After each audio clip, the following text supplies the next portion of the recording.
hello there. Hey guys, how are you? This is our hotel room at the Days Inn in Philadelphia, and we just spent 2 nights here after leaving our friend's house up in northeast Pennsylvania, Philadelphia. And the reason we came down here is because we felt called to pray for Philadelphia. And we're from New Jersey, so I have actually lived here before, and we've been in and out of the city over the last couple of years many times, but we had the intention of coming down here to camp. And so when we got down here, our friend Neil, thank you Neil, shout out, he drove us down. It would have been about like 12 miles or 9 miles. 9. Yeah, like 9.5 miles. Walking from their house down here, and there's a lot of hills, so he was kind enough to give us a ride. When we got dropped off, we didn't really know what we were doing, and God hadn't really spoken other than he said, come to Center City. So we walked around and we were praying for the homeless, and right now there's the art museum in center of Philadelphia and on JFK Boulevard, and around there's about 100 tents, and the last time I was here there was at least 100 and 150 tents or people around, and they put up some kind of blocking now. It's a no police zone. They have spray paint everywhere now, and it's getting, the only way I can describe it is just darker and aggressive. The people there, some were very friendly. We met a really nice girl. She was bathing her hair and stuff like that, and they have things set up like fruit and all this in a food stand for them, and water, and it's kind of like their own fort. It's a tent city. Yeah, they had been living in another area of Philadelphia before, but it wasn't this many. We were giving out lunches once a month, and we were always able to get rid of 100, at least 50. And so, you know, how it is now, it's just very sad for me to see, because I used to live in that area and I felt unsafe camping there. And so after we walked around this block, we just knew, Josh said, like, we're not staying here. And so it's sad for even me to acknowledge that, because I used to live there, and so it was a safe neighborhood at the time, and it's just not the same. And it's not even that it's a tent city or anything like that.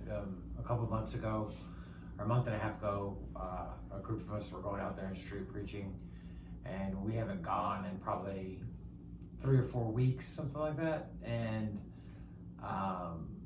it's even different than it was then.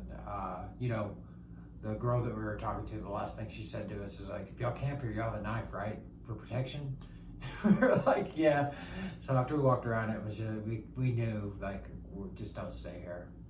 So, but yeah, so then we just walked towards City Hall, and we were trying to find a hotel, and we needed a bathroom and all that stuff. When you're hiking and when you're in the city specifically, it's hard to find bathrooms. So we had these big bags, and we ended up going to Reading Terminal, which is a really big food mart court. You can get a lot of varieties of foods there, and it's a really fun place. We found a hotel.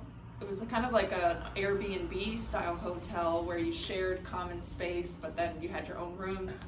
And we tried to book it like 3 or 4 times, and the card would not go through. And we ended up at the Days Inn nearby, but that other place doesn't even exist, so we were not meant to stay there. thank you, Jesus. Yeah, for whatever reason. But yeah, so we've been at the Days Inn. It's comfortable. There are some things that they could improve and like fix the carpet and whatever. You know, bed linens and all that stuff are always a little weird when you come to a hotel. So shout out to Brianna for knowing that. I'm just thankful for a roof. Yeah, it was nice to get a shower. It was nice to have a place to leave our bags so we didn't have to carry them. And, you know, God is leading this trip, and one thing that I am learning is to adjust to not having a schedule. Because even though we have to adjust everything based on when the sun is out and not when it's the weather, Other than that, we could just be walking around and just in prayer, waiting for God to move. And when he says, go here or talk to this person, that's when we are called to go. So we actually spent quite a good amount of time yesterday just staying in the room, sleeping in, reading. I'm still in the book of Leviticus, so I was reading that, which takes me a while to get through it because it's not very interesting. It's just very, old tradition. And so I had to reread it a few times. We talked about it. We got showered. We got ourselves together, and then we went to go eat because I was starving, and not starving, but so it was like a breakfast and a lunch together. We sat for like an hour, and we still didn't really know what we were doing, what to do, and God was just saying rest. I really felt that, like, after walking the first few days, we've done about 20 miles now, and add on the city, probably another 10 miles, because we walked all over. And the night when we got here, we literally just walked out, as just visitors, and went to Old City, Philadelphia, got ice cream, got coffee, walked around, looked over the water, and that was interesting. You want to talk about that? Talk about Misty? Or no? Oh, yeah. Yeah, so there was a lady outside by the bridge selling like snacks and stuff like that. And she was just out there doing what the Lord told her to do, like as conversations arose, ministering the gospel. And so we were able to fellowship with her for probably, 15, 30 minutes. And it was a blessing. It was very encouraging. God confirms all things. Praise Jesus for that. He really does. I mean, just even what we're doing, she completely understood and completely knew why we were doing what we were doing. And yeah, like it was just nice to talk to her. You know what I mean? I don't know. Well, what I got out of it is, at least for me, the way that God is moving in this trip, for many people may sound confusing and questionable, but on our end, we hear him. And what he's at least showing me is how he is talking to me and when and why. Because when we walked past Misty, I actually heard him say, talk to her, but only if Josh is the one that's going to say to do it. And so I waited, and then when we walked by her again, Josh said, we need to go back, and because we were leaving, and we need to go back and talk to her. And I knew God confirmed that for me, because I wasn't the one who had the message. Josh had the message for her, so he shared that with her, and she was very encouraged by it. She knew that God sent us there to say that to her, because she was praying for some sign from him. And she had just lost her husband, or fiance, back in March, and she is now just starting to get back out into the street, and she was selling cookies and Gatorade, and that's just something that she does, a part of the ministry. She gets to talk to people, and it's building courage for her to get back out into the community, because face it, a lot of people during this time are suffering emotionally and spiritually, and they want a message from God. So he used us there, and then he confirmed to me how to listen and be obedient to when he says, wait to hear from your husband, that he's the one who has to do it. So the next day when we were out walking around, that's what I was doing, and I was just waiting on what God was saying about how Josh had to be the one to survey and where we were and what we were doing. And so he did, and I heard God say, pray for the police. They're the ones suffering. And then Josh actually spoke it and said, who are they? Are they the police or something? Because they're the ones that everybody's going to come after. They're the ones who are going to see it all when judgment comes back to America.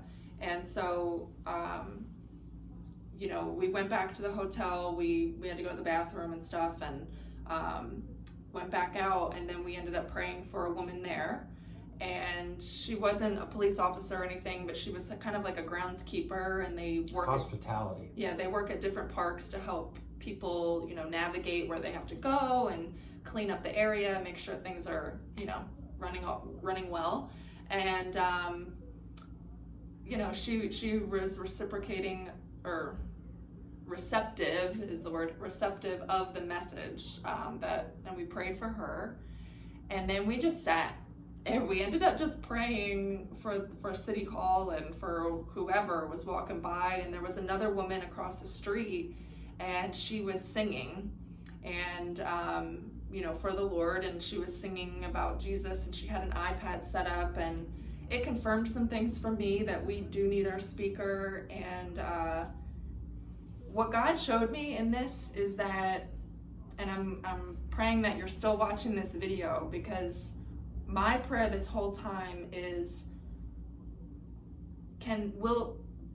Lord, please let people have the eyes to see and the ears to hear. And the Bible says that you need to have the eyes to see and the ears to hear. And what I surveyed in this city is everyone walking around with their ears plugged. And that is our hotel for the third time trying to kick us out. We gotta go. But everyone has their ears plugged.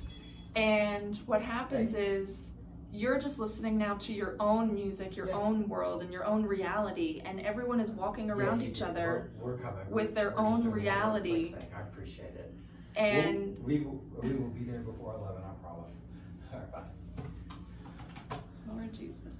Okay, and so you miss so much. I mean, we were able to just submit to God in the waiting, and that's what this whole Philadelphia experience was and is that I have acknowledged the waiting, because we're so used to schedules with work and answering the phones and running and going to and from, but we got to just sit, and we're free. Like this whole backpacking trip, like we are actually free. So many people walking around us are stuck with their calendar and their clocks and their schedules and routines, and we are now free. He's given us time to be in his time. It's an interesting thing that, you know, just sitting out there like talking about like what do we do, and like we don't do anything. we just sat there praying. Observe, be patient, wait on the Lord to bring it. And then that's like literally 5 minutes after that, that's exactly what he did. And we have to go in this video, but I guess we'll share more about it later. Yeah. But that's exactly what he did. And then the next 3 hours of our life were completely filled with doing what he wanted us to do. And if there's anything to be said, sit, observe, be patient, and wait on him, and he'll line everything up. It doesn't matter what's happening. And trust him, because when he's going to talk, he will make himself known. But if you are making choices to block him out and clog up your ears for more than half of the day, there is a time to have your own peace and quiet and your own time to do your own things. But open yourself up, pay attention, and give yourself every day some time to just sit and watch, because you will be amazed at the people you meet and the things that you see and learn, and how if you want to hear from him, you're doing too much. If you can't hear from him, you're doing too much. So just sit and wait and test yourself. So, all right, we will be back with another video to talk about what happened later, but they're kicking us out. So, all right, love you guys. Thanks for your prayers.